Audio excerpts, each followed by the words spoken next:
Hey there mga my loves, Pisces! Thank you so much for always staying here with me in this channel, babe. So before we start your reading, Pisces, let me just greet muna lahat. Hi and hello sa ating mga bagong subscribers. Ako po si Yan, tuloy po kayo.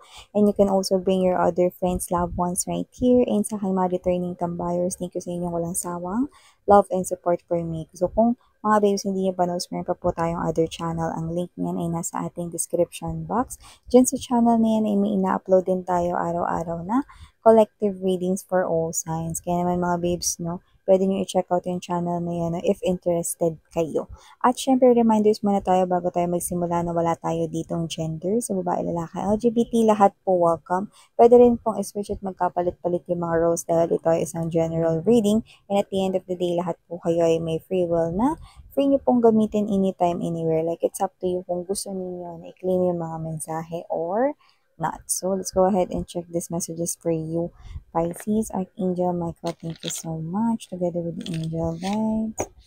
Can we get messages for Pisces, please? What the Pisces needs to know? Can you please show me? Pisces.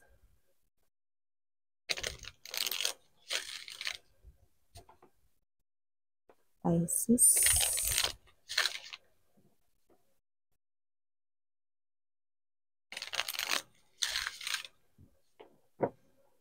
Okay, so let's go ahead and check this mga mensahe para sa iyo, Pisces. So guys, you do have here the energy of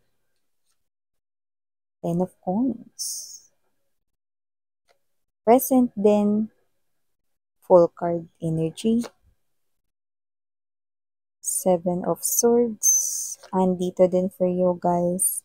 Eight of Swords. So, 7 and 8 of Swords ay nandito. Page of Cups. Chariot. Bottom of the deck, 5 of Wands. 4 of Cups. And the 10 of Swords. Could be seeing a lot of number 10s or pwedeng merong mga nag-end ngayon sa inyo ritong mga situations, no? Yan. But this double 10 also means new beginning ahead of you guys.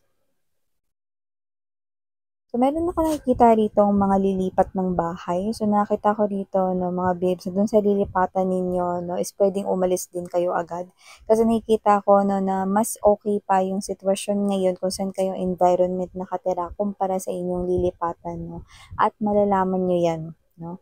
So, yan mga babes, no. Kung yan man ay parang nangungupahan lang kayo, no, naghahanap kayo rito ng malilipatang uupahan ulit na bahay, no. So, nakikita kong aalis din kayo dun or hindi kayo dun magtatagal, no. Kasi nakikita ko rito na magulo yung lugar na yun, no. Pwedeng hindi literal na as in nagkakagulo, nag-aaway-away yung mga tao, no. Pero more likely maingay, no. Tapos, pwedeng maraming mga chismoso-chismoso sa paligid.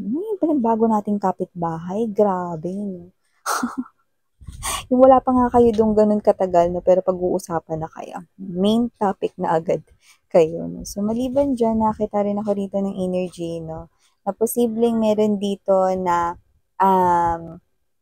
tumigil o yung iba parang siguro nasa ano kayo ngayon, nasa klase ng situation kung saan baka gusto ninyo na parang magnegosyo or meron kayo ritong itutuloy na sinimulan ninyo dati, no? So, may ganun tayong nakikita. So, it's more likely pwedeng family yan na negosyo, na saling henerasyon, or baka yan yung dating sideline mo lang or racket mo lang, no? Pero may isip mo na, ay, tuloy ko kaya ulit yon yan. So, may ganung klase ng energy. No? Ngayon, kung itutuloy mo yun, Pisces, nakakita tayo rito no, ng posible yan na magkaroon ng positibong pagbabago pero hindi agad-agad. No? Parang meron mo ng kakain dito ng oras at panahon. No? Pero makikita mo improvement yung progress niya no kapag ka medyo tumagal-tagal na no at pag kinumpara mo yan no sa noon na ginawa mo na yan or sinimulan mo yan no mas makikita mo na ay mas may pagbabago ngayon. So, nakita ko na posibleng tutukan mo yan or ituloy mo iyan. Yan, no? So, speaking of pera, nakita rin tayo dito ng energy no, na posibleng kailanganin ninyo dito ng pera. Yan ang nakikita ko rito. Or kung hindi kayo to, meron dito mga kailangan ng pera.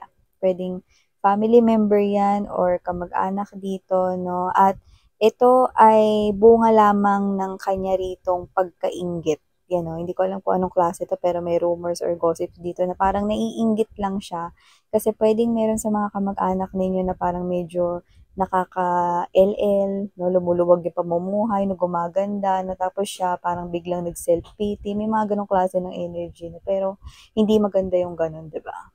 So nakita ko rito na kung sino man tong energy na ito, no? Yun ay dahil nainggit lang siya. Mm.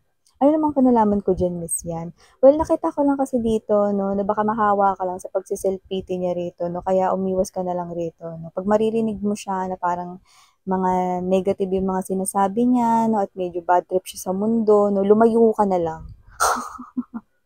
O kaya, manood ka na lang na mag-earphones ka, mag-ganyan ka, no? Kasi nakikita ko rito that you are someone here na posibleng may mga importante kang kailangan gawin so wala kang panahon makinig, no, sa mga drama-rama ng hapon ng ibang tao, no? Tsaka challenge ito sa'yo kasi nasa loob ng bahay niyo eh. Yan, no? Yun na nakikita ko rito. So, maliban dyan, ganun talaga, no? Ganun talaga, Pisces, no? So, maliban dyan, nakita rin tayo rito ng energy, no? Good news naman. So, meron ditong new love tayo nakikita for you guys, no? So, nakikita ko rito, wala man talaga tayong age difference, pero posibleng mas bata to sa inyo.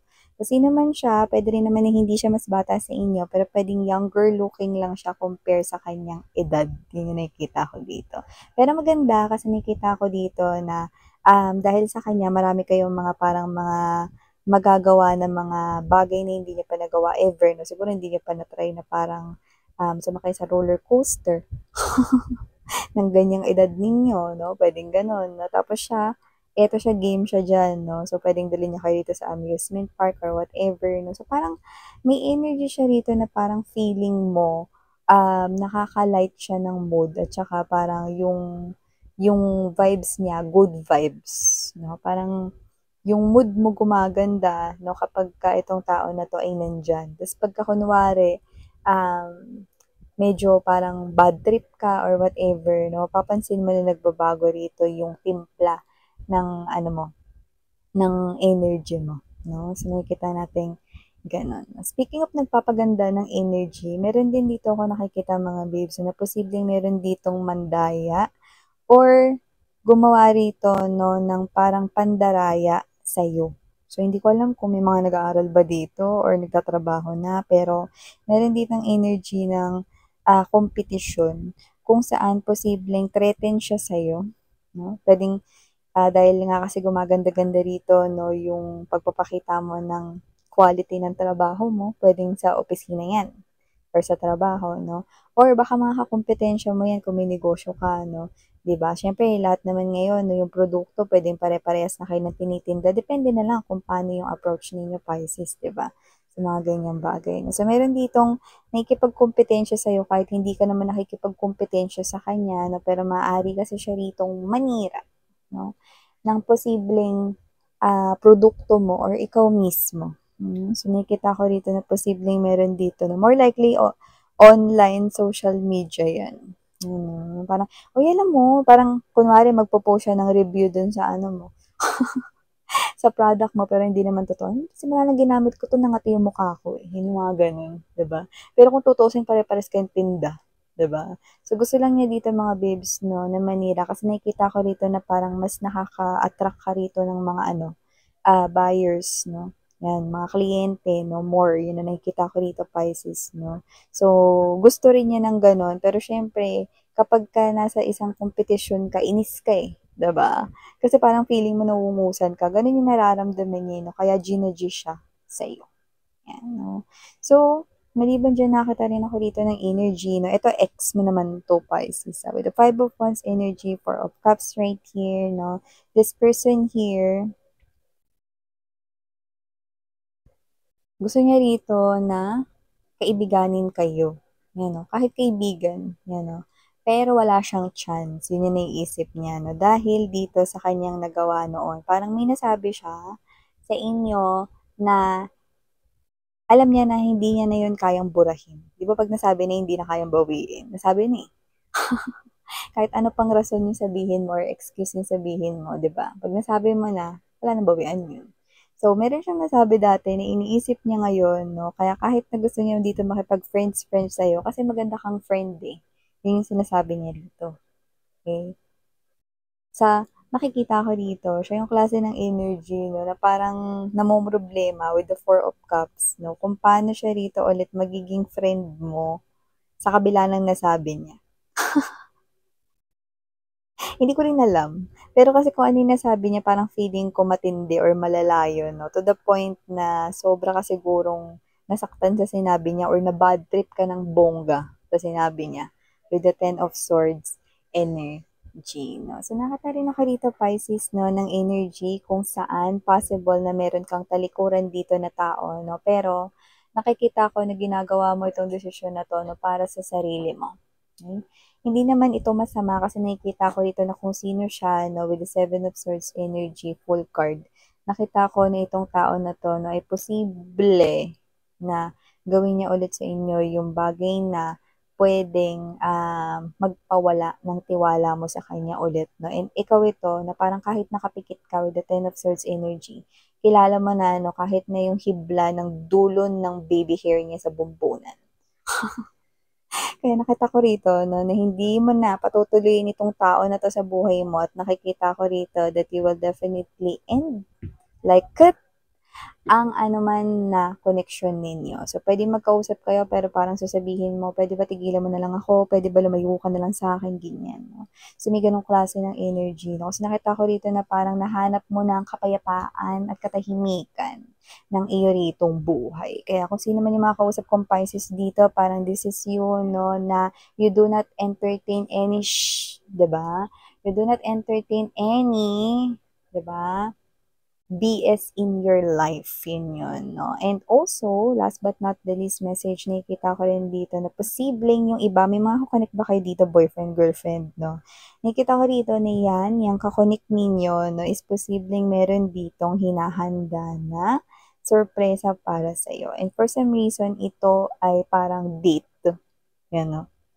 Isang klase ng date na hindi talaga kayo dito nagpupunta. So, ito ay bago sa iyo, bago sa paningin ninyo, bago rito sa panlasa ninyo. So, parang level up ang inyo ritong date. No? So, hindi ko naman nakikita na ito ay gagawin niyo dahil may paparating lang kayo ritong anniversary or whatever. Walang okasyon dito. Pero nakikita ko na i-level up or i-upgrade niya rito ang inyong date. Yan, no? So, yeah, ito yung mga mensahe here for you, Pisces. Enjoy sa inyong date ng iyong person. Again, I'm Yuriana on me. Parang heyo, love and light. Mm-hmm.